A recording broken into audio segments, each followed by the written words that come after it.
What's one thing you wish investors knew before they start a SIP in a mid-cap fund? The one thing which investors should know and do is not watch your returns too often and get biased by them. I've seen new investors getting overjoyed by returns that they make in the initial period and too disheartened by the losses they make in. Do you get fair quality at a reasonable price in the mid-cap? I think you're getting one of the best names there. Nimble enough, agile enough, and with evolved business models. And the way we spoke, market caps of almost 30,000 crores to a lakh crore. So, good quality companies are definitely available. When we talk about funds which you are handling, because you can see a lot of volatility over there. So how do you stay calm? Volatility is a good check of the conviction that you have in your ideas. And I think what we keep on doing time and again, even in those volatile times, is. Hello and welcome to Ventura Spotlight. It is a pleasure to have with us today Ms. Cheenu Gupta, Fund Manager Equities at HSBC Mutual Fund. Cheenu is a CFA charter holder and holds an MBA in Finance from SP Jain Institute of Management, Mumbai. She has over 19 years of experience in equity research and fund management and is currently handling the HSBC Large and Midcap Fund and HSBC Midcap Fund with assets over 16,000 crores. So let's get started. Hello, Cheenu. Good to have you on the Ventura podcast. So, before we dig in, can you tell us that, how did you enter into the world of equity and, what has made you stay for quite a long period of time now?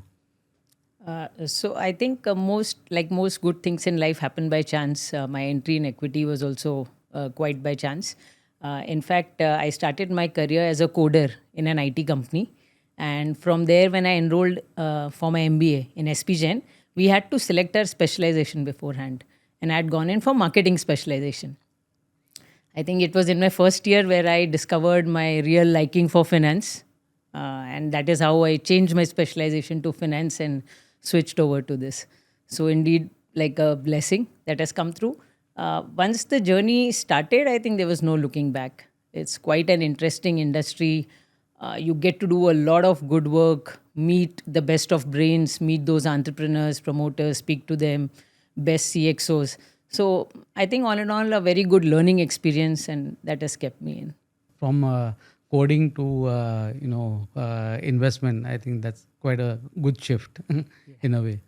So I think the industry is lucky to have you. I hope so.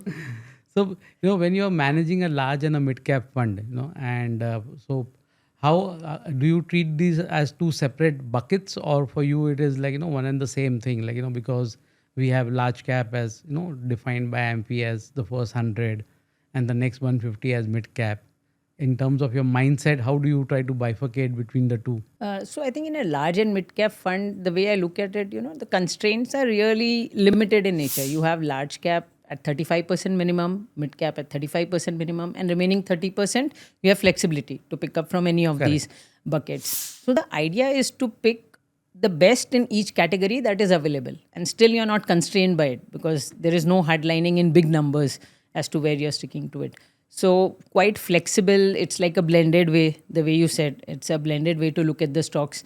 You try to go for the best pick in each category. And many a times when you pick a mid-cap, a good company in mid-cap, it always graduates into a large cap. So it's a very natural transition that happens in this fund. So, so that brings me on to a question of, we have seen that in the last 5 years, since the time of the SEBI categorization of the large, mid and small cap, the mid cap space, which was, in 2020, around 5 years back, was between 7,000 to around, I think, 27,000. Yeah. Right? And now that is transitioned into nearly 31,000 to nearly 90,000, 99,000 or a lakh. Right. Almost a lakh crore in terms of the market cap. So, do you think that these are now, these smaller large caps? I mean, how do you view this whole categorization thing? And, since basically you are handling the mid cap space quite a lot. So this categorization actually for the industry was a good exercise. Earlier, there were these funds, but there was no real understanding what goes inside and how they can be compared or benchmarked. So all in all, this categorization has now put funds neatly into these categories. How I look at mid cap is, the if I'm today in India and I'm looking at these various companies, large caps over last 10, 15 years, they've really done a good job. The growth rate that they've demonstrated in the past has been excellent. But today, when we are standing and we are asking them to grow at that 18-20% kind of growth expectation, that they can't do that. They've become really large. They are now like the elephants that you can say. They are really big. Nothing bad can happen to them. They've become very sturdy. But at the same time, the growth and the pace of growth expectation cannot be the same that we had in the past. Uh, Now, coming to maybe the third category, first small caps. When we say small caps, okay, there the growth expectation can be really great because you have at least 1,000 companies to pick from in the small cap space. You can easily look at companies which can give you that 20-25% growth rate with discipline, good balance sheets, and they can be picked up.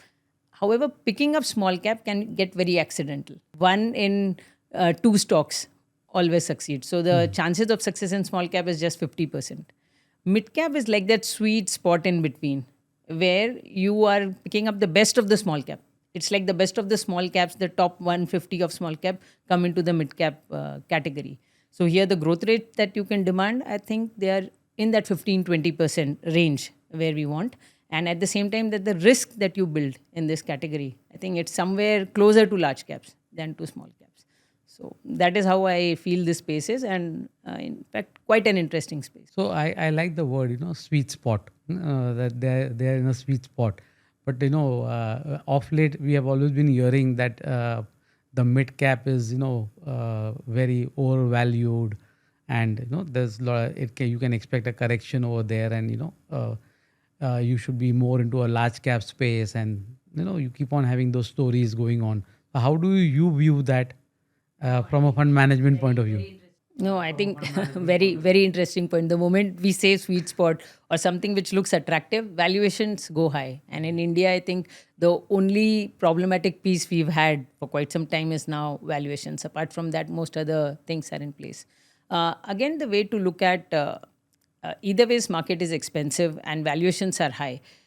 If one has to err, I think it's better to err in case of valuation than erring on the nature of the companies. Try to pick for good companies, even if valuations are high because of the compounding effects of a year or a year and a half. I think those mistakes can be overcome. However, when one goes for cheaper valuation but errs on the business model, I think that can be a far bigger mistake to make.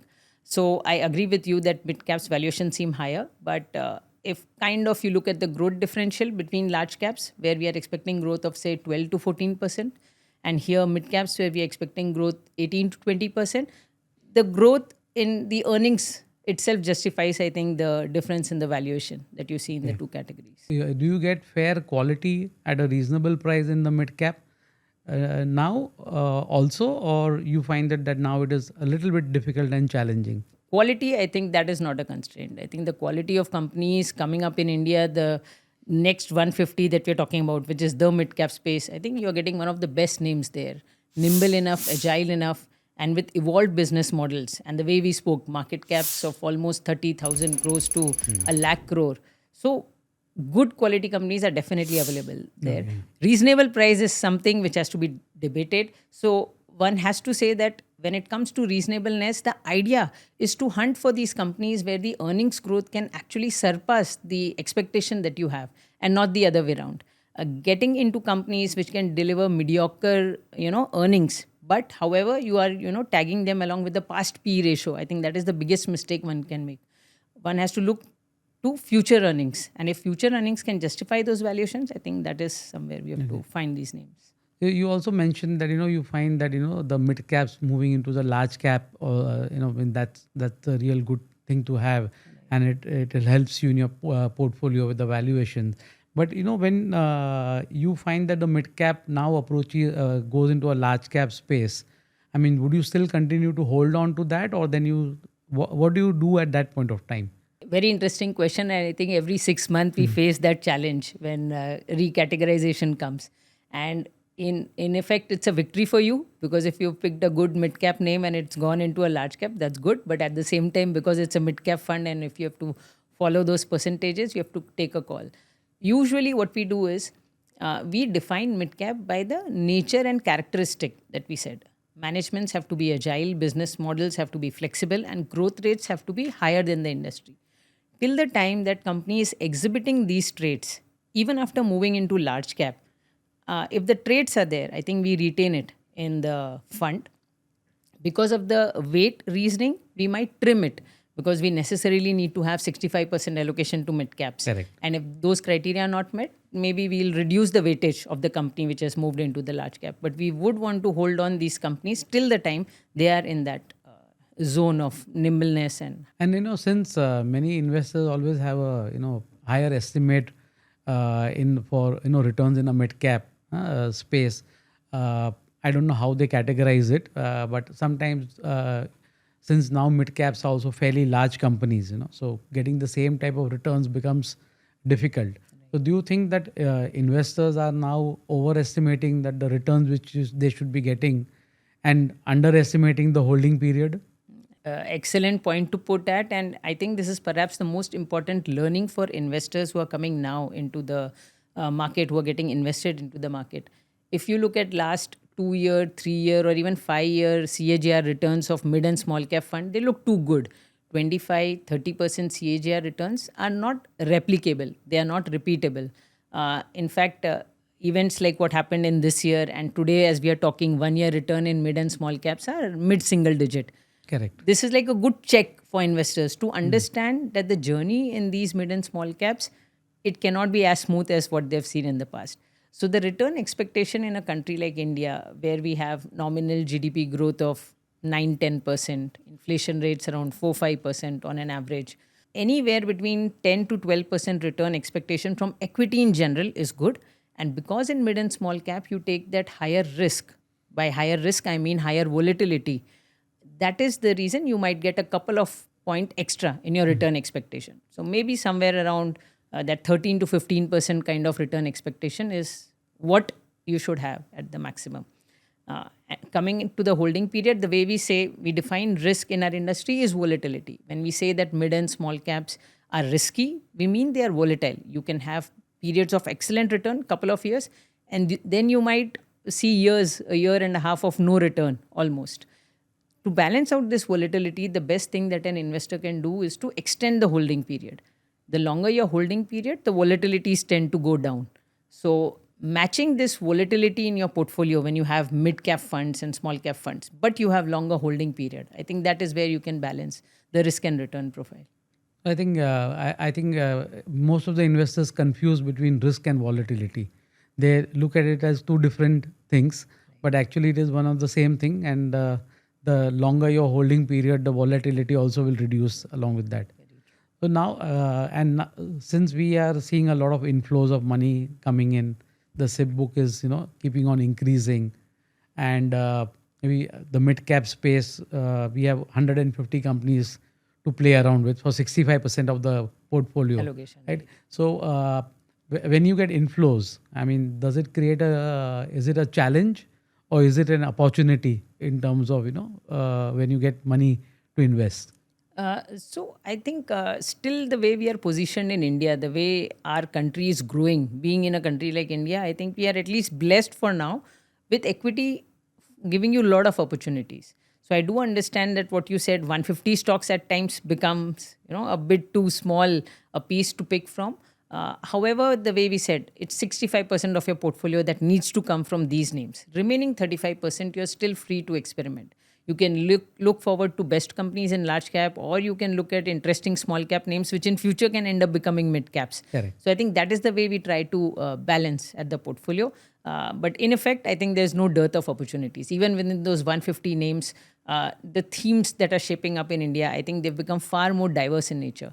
Just to give an example, if we would be having this talk, say 7-8 years earlier, the only thing I would have been able to talk about is consumption in India as the theme. And we as fund managers have always said that, B2C companies is the way to go and way to choose from. And that is what we had in our portfolios.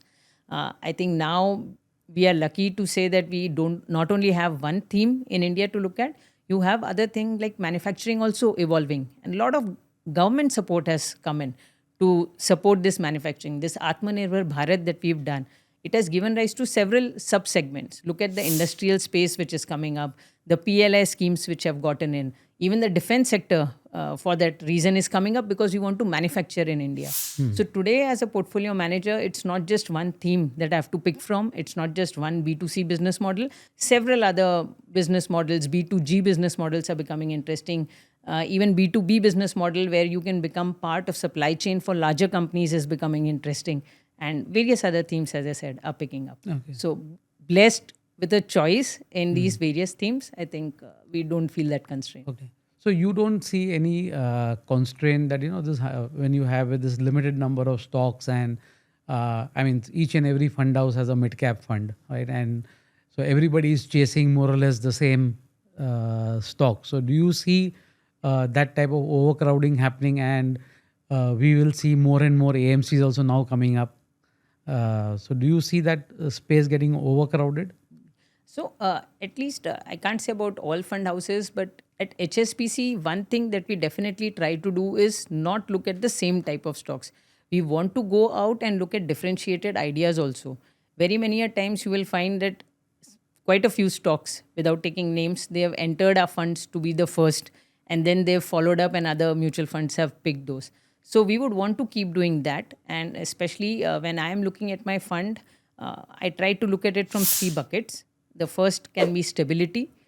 Second is more growth oriented, 50-60%. But the remaining one third, 35% almost, we are trying to looking out for new ideas and trends which are shaping up, new themes which can be coming, or companies which are having this turnaround phase in them because of some region. Maybe government regulations have changed in that area.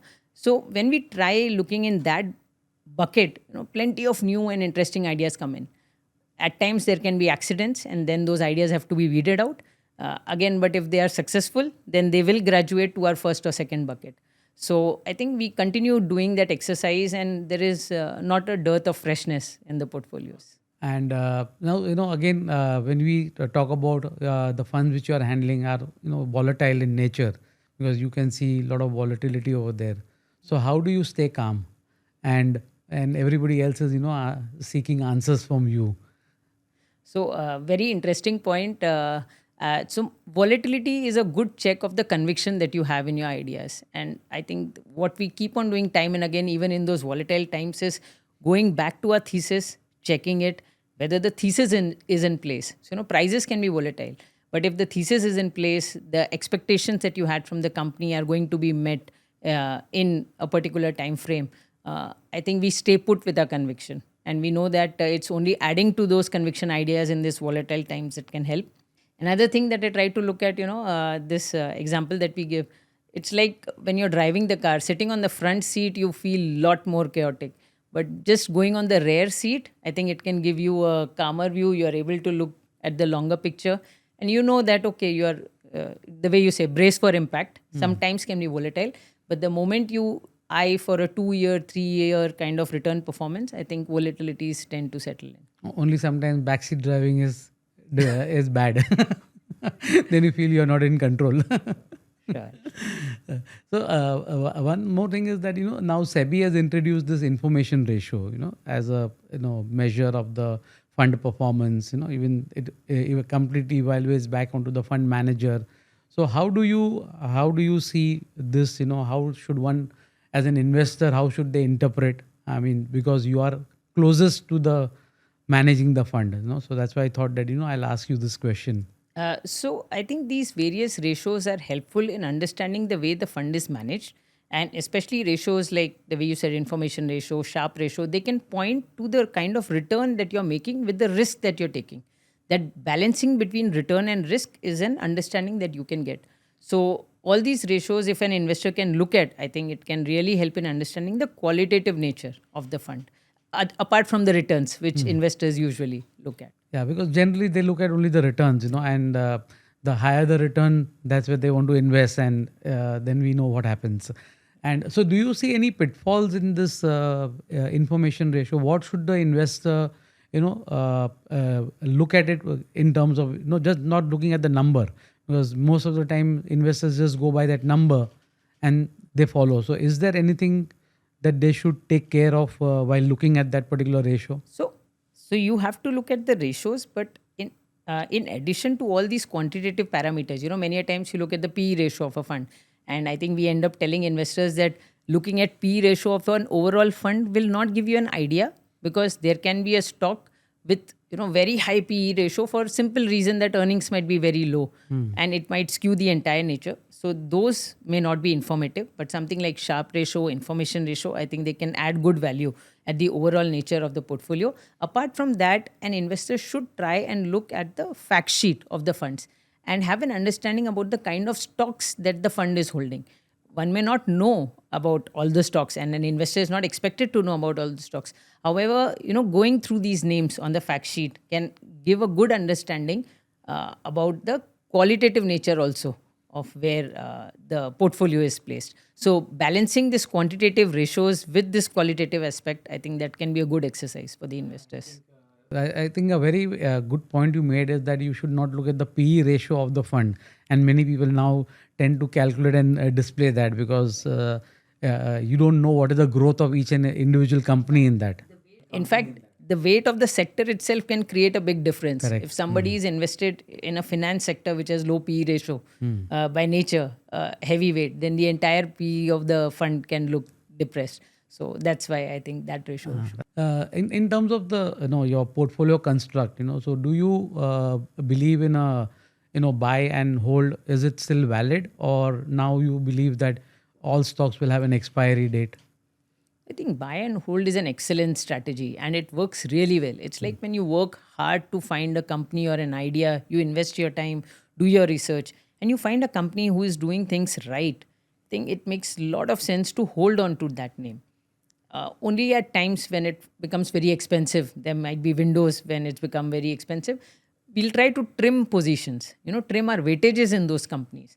But we never really try to get out of these companies who are doing all things right, and would want to stay with them, until and unless either the situation turns, and it can turn for various reasons. The government regulations may become unfavorable.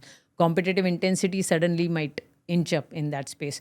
And, the worst ever, corporate governance or something like capital allocation may go haywire.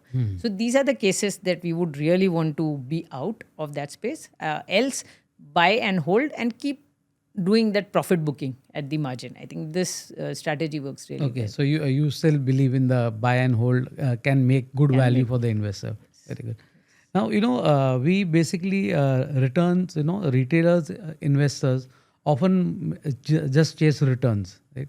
So do you see mid-cap funds, now should they expect a 20% return, or they should moderate their expectations? No, I think, as I said, this is a very, very apt expectation that one should build in, that 20% CAGR return is something which is not expected. Having an expectation of somewhere between 13 to 15% return from mid-cap, small-cap over a time period, and as I said, 10 to 12% from broader equity at large. I think this is the kind of expectation with which investors have to come to market. Okay, so I think you can, if you get more, You're lucky, right? And more is always better, but have narrower expectations. I think that is very important. Yeah. What's one thing you wish investors knew before they start a SIP in a mid-cap fund? The one thing which investors should know and do is not watch your returns too often and get biased by them.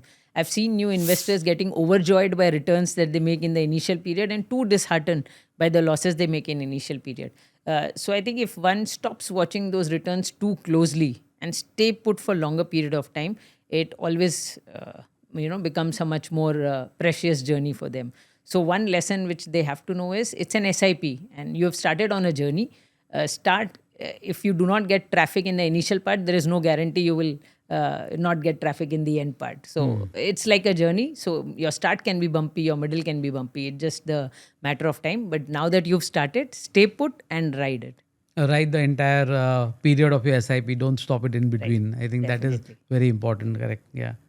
So any investing mistake you think, and this is something which you did incorrect and you it's still, and what did you learn from that? So I think for me, my maximum investing mistake happened in my MBA times. In my second year of MBA, we all as a group of friends, had really started investing into the market. And that time, I think there was a learning. We were learning valuation as a subject and we were investing. And I think the returns that we got were horrible. So one learning was what you are learning from the textbook doesn't go down directly. Investing is an art, is not a science which goes only by numbers. So valuation is important, no doubt. But if one goes only by those parameters and leaves apart the subjective nature of understanding the business model, going into other details, then a lot of good businesses can get missed. And vice versa, you can get trapped into a lot of other businesses which can look attractive on valuations but not offer that real returns. So that was one. Then in my initial career journey, when I started investing, the other mistake was investing in very complicated businesses. So at times you felt that, okay, if all these things fit in, this is the return you will make. And then you understood that, if there are 10 things, 5 of them will go haywire. So then trying to invest in businesses where you have lesser moving pieces, more pieces under control. Everything can never be certain. But the lesser uncertainties you have, I think the better is the business model. So investing in cleaner business models. So these two things is what. So that time itself also you had a mutual fund amongst a group of friends. Right. That's good. So how do you continue to stay fresh, day in and day out when you see volatility, day in and day out. So how do you unwind yourself at the end of the day? Mhm. So I think our industry actually offers a very interesting plethora of things to involve in. It can be anything but boring. So that is not the thing to happen. Getting into these businesses when prices and markets can get volatile, I think come back to basics of the industry. Try understanding some companies, try understanding some sectors. Look at the number of new IPOs coming in, new sectors and industries, evolving. And just understanding them, I think it makes me a lot curious, and by nature of that it gets very interesting for me. So I never get tired and bored of what I'm doing. I really love what I'm doing, and I think that makes it very interesting for me. So but you must be doing something to unwind yourself. What do you enjoy apart from the stock markets? So apart from that, I have my son. He's 12-year-old. So I think again, playing games, board games with him, or having now discussions with him, I think those are very interesting. My husband loves traveling, so going on these road trips, I think those are the things. So I think my family does that de-stressing work for me a lot. Very good. So, we always want to do a rapid fire with you. So I have to ask you some questions. So if your portfolio were a Bollywood character, who would it be? So then maybe I'll go to the movie Sholay. Not one character, but I think a lot of characters from Sholay, where one is doing comedy, one is doing satire, one is getting, fun into the movie. So all aspects should be addressed in portfolio. And so I would choose a movie and not a character. Very, very nice answer. So if you are stuck in a lift with a retail investor and he asks you a question, which stock should I buy? What's your escape plan? So I always, usually I end up telling this, look at my fact sheet. If you want to pick up the best idea, you will find at the top. And if you want to pick up some new and risky idea, you will find at the bottom. But the best thing to pick up in the fund fact sheet would be the name of the fund. Very true. No doubt. Right, yeah. And what's your stress buster? Music, workout, or sweets? Music. Love listening to music. Morning jog or extra sleep? Morning jog. So usually I like yoga. I don't go for a jog, but putting on some music and doing yoga, I think that is the best thing that I could do in a morning. I don't like sleeping late. I enjoy the freshness of the morning and would not miss it. What is panic for you? Like, if you're stuck with no network, no Wi-Fi, or a drop in Nifty? Oh, being stuck with no Wi-Fi is not a problem. Entire day, SEBI ensures we stay without our phone and devices. So that is not a problem at all. Yes, a drop in Nifty, I think, is something we've seen now several times. Now, in my career spanning 19 years, I've seen several times Nifty dropping, getting up. So we get more used to it over time. I think earlier it used to cause a bit more hassle, and now with over time, I think it's become easier. So thank you, Cheenu. It was really a pleasure talking to you, and it was really nice having you on this podcast. Thank you very much. Thank you. Thanks for tuning in. If you enjoyed this video, hit the like button and subscribe for more content that makes your financial journey smarter with Ventura. Mutual fund investments are subject to market risk. Read all scheme related documents carefully